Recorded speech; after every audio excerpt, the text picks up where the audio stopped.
code. C'est une brillante idée du docteur Cocteau. Greffer sous la peau une micropuce bio-organique. Dans toute la ville, des détecteurs localisent n'importe qui à tout instant. Je n'arrive pas à imaginer comment vous faisiez dans la police avant qu'on ne mette au point ce système. On bossait, mon vieux. Ce truc fasciste me donne envie de vomir. D'après vous, qu'est-ce qui provoque ces démangeaisons, hommes des cavernes? Vous pensiez que nous vous laisserions aller sans contrôle? Votre code a été implanté dès que vous avez été décongelé. Pourquoi pas une laisse dans le cul? C'était plus simple. Espèce de sale mangeur de viande. Qu'importe ce qu'a pu être votre monde de barbares, je ne digère pas le fait que vous ayez porté l'insigne de la police. Je vous renvoie là-bas, John Spartan. Oui, je vous renvoie là-bas. Il est important de comprendre que, en dehors du cadre légal, nous avons des droits. La question qui se pose est la suivante. Comment le droit contractuel s'applique-t-il à nous en tant qu'êtres vivants dotés de libre arbitre?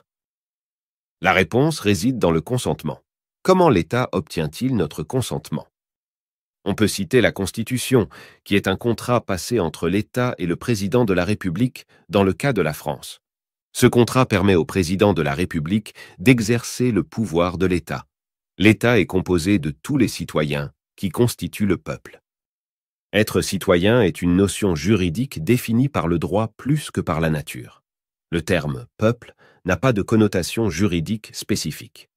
Ainsi, l'État est constitué de tous les citoyens, de toutes les entités juridiques qui composent le peuple.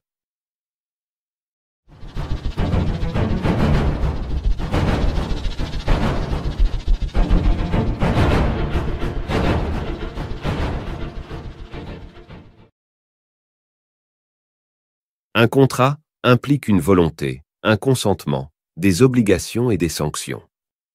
Un contrat est un échange de consentement avec une volonté de contracter. Il est possible de donner notre consentement de manière tacite, sans en être conscient, notamment lors de nos interactions avec les agents de l'État.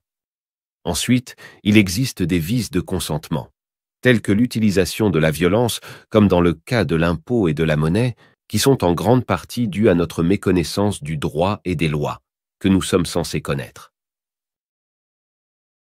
Toutes les lois et législations s'appliquent uniquement au gouvernement et à ses agents, y compris les taxes, les impôts, les permis de conduire. La violation du consentement découle du fait que la force de ces lois s'applique sans distinction, notamment parce que le gouvernement a abandonné sa politique monétaire, en liant notre personnalité juridique à la dette publique et privée. Si les banquiers prêtent aux États, c'est parce que les États ont le droit de lever autant d'impôts que nécessaire et d'utiliser la justice et les forces de l'ordre pour faire payer les contribuables.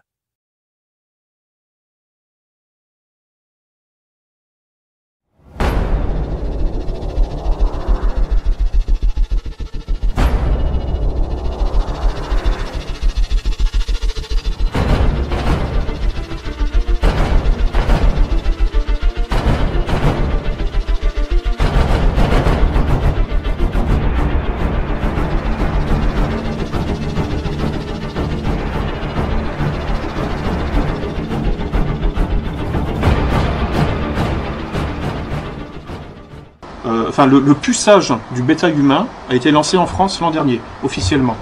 Il y a eu donc en juin 2015 une implant party, c'est-à-dire une soirée puçage. Et c'était à l'occasion, je ne sais plus quoi, d'un festival de réalité virtuelle ou d'informatique.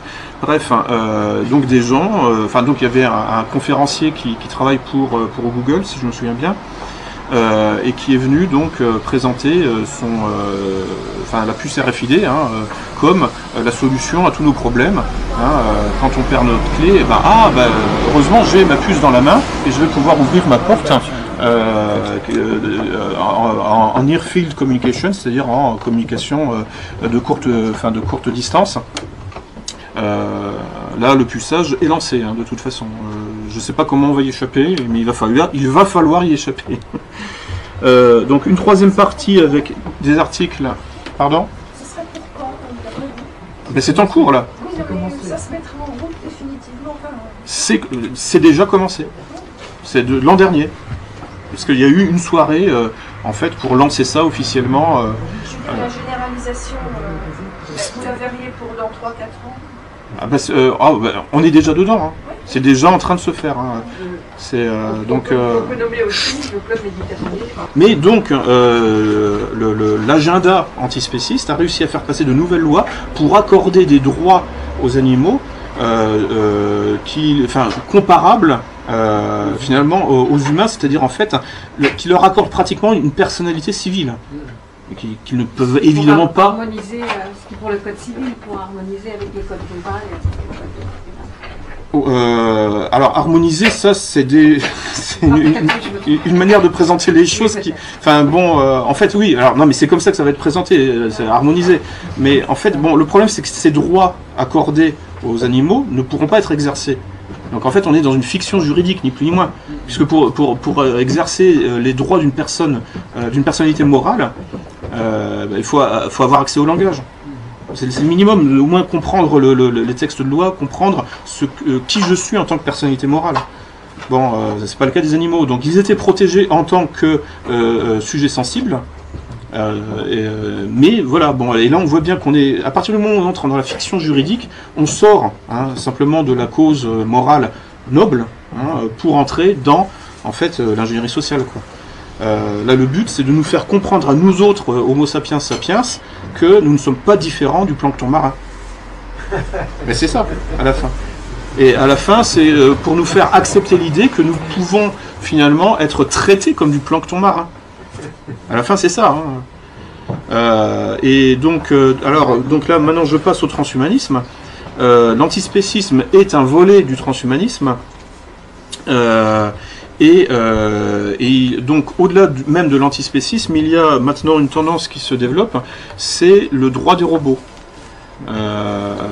Et donc, en fait, ça consiste à accorder des droits aux machines. C'est pas le droit, c'est pas un travail sur le droit des propriétaires de robots. Non, c'est un travail qui consiste à accorder des droits aux robots en tant que personne morale. Donc avec une identité civile aussi. Donc là, bon, aujourd'hui, c'est très à la mode, les robots, etc. Enfin, ils vont nous remplacer, patati patata. D'ailleurs, bon, je pense qu'en fait, le grand remplacement, il se situe vraiment à ce niveau-là. En fait, c'est-à-dire les autres remplacements identitaires à caractère ethnique ou culturel sont en fait des étapes vers en fait le grand remplacement au carré, qui sera celui en fait du vivant par la machine. Donc aujourd'hui on en est là, c'est sur le fait de faire entrer dans les mœurs et dans la jurisprudence le fait de normaliser, de banaliser l'idée que les machines auraient des droits comparables à des êtres vivants. Et donc ça aboutirait à des situations surréalistes. C'est que en gros détruire un robot, vous enverrez en prison, non pas pour dégradation du bien d'autrui, mais pour attentat, enfin pour crime en fait, sur la personne du robot. Donc en s'appuyant sur ce raisonnement spécieux, donc des avocats en fait en tirent la conclusion qu'on peut aller encore un peu plus loin et donc accorder des droits à des machines. Donc Ce sera un roboticide en quelque sorte. Oui, c'est ça, oui. De l'homicide, on passe au roboticide. C'est ça, voilà, et je pense que, comment dire, oui, et puis il y aura des associations SOS Robots Battus, etc.